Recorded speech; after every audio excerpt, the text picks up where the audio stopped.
اس کا جواب صحیح جو بہترین انداز میں جو دیا گیا ہے، وہ علامہ اقبال نے بہت ہی بہترین انداز میں اس چیز کا جواب دیا ہے اور نچوڑ نکال دیا ہے کہ اصل میں مقصد حیات انسانیت کو پیدا کرنا کیوں ضروری تھا، کیوں پیدا کیا گیا۔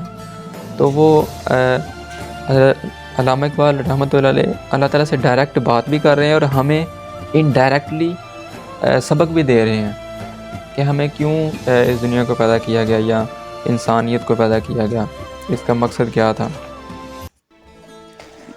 ان کے شعر تو کافی انہوں نے لکھے ہیں غزل کی صورت میں، لیکن ایک شعر جو میں پڑھوں گا، کہتے ہیں محمد صلی اللہ علیہ وسلم، محمد بھی تیرا، جبریل بھی، قرآن بھی تیرا، مگر یہ حرف شیریں ترجمہ تیرا ہے یا میرا۔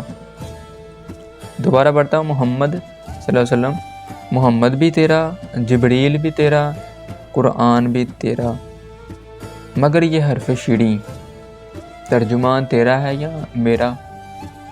اس میں حرف شیریں جو لفظ ہوتا ہے نا، اس کو حرف شیریں کہتے ہیں اصل میں جذبہ عشق و محبت، جس کو حرف شیریں یہ کہہ رہے ہیں، اصل میں عشق محبت اس کو کہتے ہیں لفظی مطلب۔ ترجمہ کہتے ہیں مفسر، ترجمہ کرنے والا۔ اس کی شرح میں لکھتے ہیں، رائٹر لکھتا ہے، اے خدا، حضرت صلی اللہ علیہ وسلم، حضرت جبریل علیہ السلام اور قرآن حکیم تیرے ترجمان ہیں، یعنی دنیا والوں کے لیے تیری ہستی کا ثبوت ہیں۔ یعنی یہ جو قرآن ہے یا آپ صلی اللہ علیہ وسلم ہے یا جبریل علیہ السلام ہے، یہ تیری ہستی کا ثبوت ہے، یعنی یہ معصوم ہیں۔ حضرت جبریل علیہ السلام وہ گناہ نہیں کرتے، ان کے اندر نفس ہی نہیں ہے، کوئی نفس لوامہ نہیں ہے، کوئی نفس امارہ نہیں ہے، کوئی نفس ملہمہ نہیں ہے، وہ بالکل پاک ہے گناہ سے۔ قرآن پاک ہے، یہ اللہ کی بہت بہترین کتاب ہے، پاک صاف کتاب ہے، یہ محفوظ کتاب ہے۔ اس کے بعد آپ صلی اللہ علیہ وسلم ہیں تو وہ معصوم ہیں، وہ گناہ کر ہی نہیں سکتے۔ تو پھر ان کو اللہ تعالیٰ نے ان کے اندر کوئی گناہ نہیں رکھا، کوئی ان کے اندر معصومیت ہے بالکل۔ لیکن ہمارے اندر یا ہم انسانوں کے اندر، عام بندوں کے اندر، عام مسلمانوں کے اندر اللہ تعالیٰ نے نفس بھی ڈال دیا، نفس لوامہ بھی ڈال دیا، نفس امارہ بھی ڈال دیا، نفس ملہمہ بھی ڈال دیا، لالچ بھی ڈال دیا، حرص بھی ڈال دیا، سخاوت بھی ڈال دی، بخل بھی ڈال دیا، اور دین اسلام بھی ڈال دیا، اور شیطان کو بھی ڈال دیا، غلط کاریوں کو بھی ڈال دیا، اچھائیوں کو بھی ڈال دیا۔ اور پھر کیا کہا، جو میں کہتا ہوں وہ کرو، جو تو کہتا ہے وہ تو ہو جائے گا، تو یہ چیزیں پھر نکال دے، یہ نفس نہیں تھا رکھنا۔ پھر سوال اللہ سے کر سکتے ہیں کہ یہ پھر نفس وغیرہ نہیں ڈالنا تھا، ہم آسانی کے ساتھ تیری باتیں کرتے، پھر تو جو تو کہتا تو ہم وہ کرتے ہیں، جس طرح فرشتے کرتے ہیں، جس طرح نبی پیغمبر کرتے رہے ہیں، ہمارے اندر یہ ڈال کے تو اب ہمیں کہہ رہا ہے کہ اب ادھر آؤ، وہ کام چھوڑ دو۔ عقل نہیں ایکسیپٹ کرتی۔ اس کا جواب سنیں،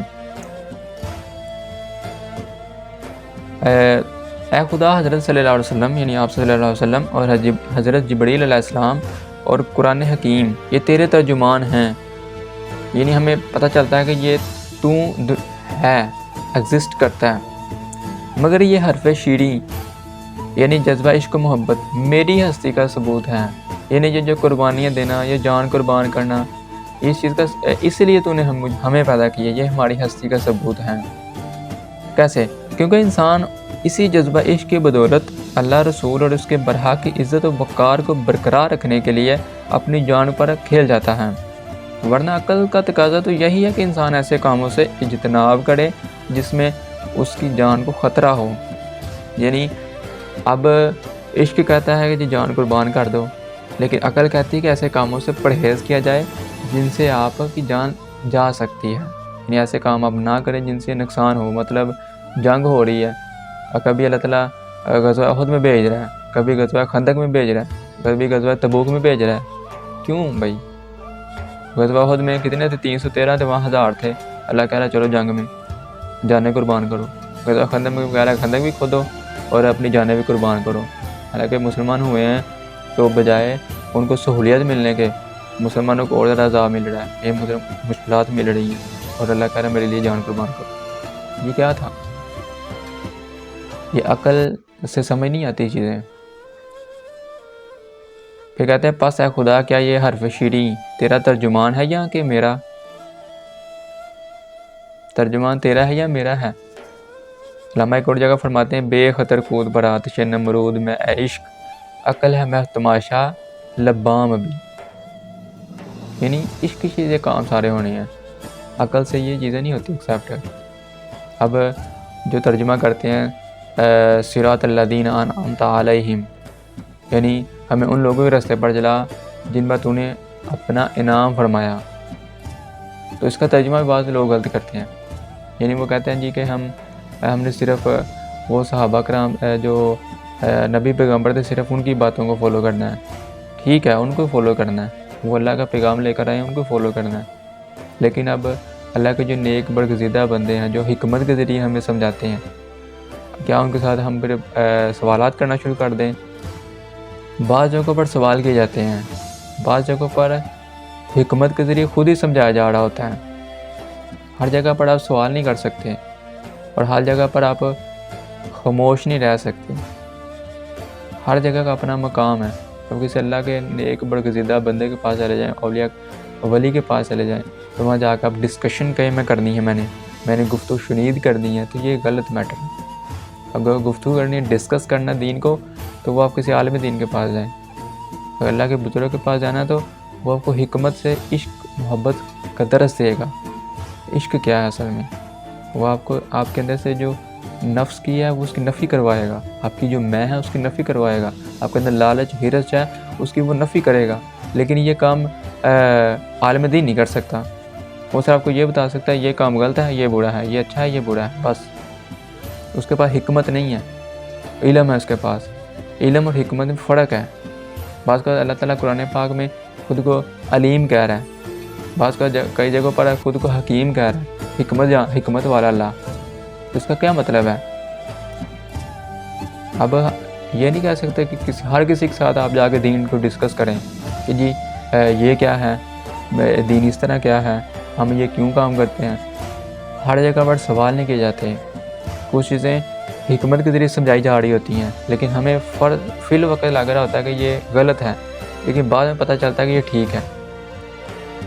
تاتو کیمرے جو ڈرامہ ہے اس کو دیکھیں تو پتہ چلتا ہے کہ اس طرح اللہ کے جو نیک بندے ہوتے ہیں، اللہ کے برگزیدہ بندے ہوتے ہیں، کس طرح حکمت کے ذریعے سمجھا رہے ہوتے ہیں. علم سے نہیں وہ سمجھا رہے ہوتے.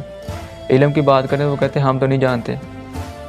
علم کی بات کریں تو وہ کہتے ہیں ہم اتنے جانتے ہیں کہ میں نہیں جانتا. تو یہ چیزیں عشق و محبت سے آتی سمجھ. حرف شیریں کے جو لفظ استعمال کر رہے ہیں، یعنی اور عقل موت سے کہتی پرہیز کرو، عشق کہتا نہیں کودنے آگ میں، چھری کے نیچے ذبح ہونا ہے. اسماعیل علیہ السلام نے یہ نہیں کہا تھا کہ آپ اللہ کے نیک بندے ہیں اور مجھے آپ چھری کے نیچے ذبح کر رہے ہیں، میں آپ کا بیٹا ہوں، اللہ سے ذرا معافی مانگے، اس سے کہیں گے یہ کام نہ کروا. نہیں، انہوں نے کہا چھری تیز کریں اور بس قربان کریں جو اللہ کا حکم ہے. یہ ہوتا ہے عشق.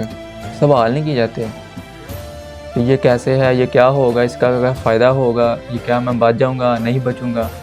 نو، یہ دین سے دوری والی چیزیں ہیں. یہ جو وہابی کر رہے ہیں، یہ جو نئی ینگ جنریشن سوالات کے بچھار کروا رہی ہے، یہ غلط راستے پر چل رہی ہیں. وہ غلط چیزیں ہیں کہ آپ جی سوال کریں، یہ کوئی برا نہیں ہے. لیکن یہ کہنا کہ میں نے ہر چیز کو اب علم سے سمجھنا ہے، تو یہ نہیں ہو سکتا. علم سے ہر چیزیں نہیں سمجھ جاتی، عشق سے چیزیں سمجھ آتی ہیں. یہ دین جو ہے عشق سے سمجھ آتا ہے. عقل سے سمجھ ہر چیزیں نہیں آ سکتی. عقل صرف کہتی ہے آپ سیکھ لیں.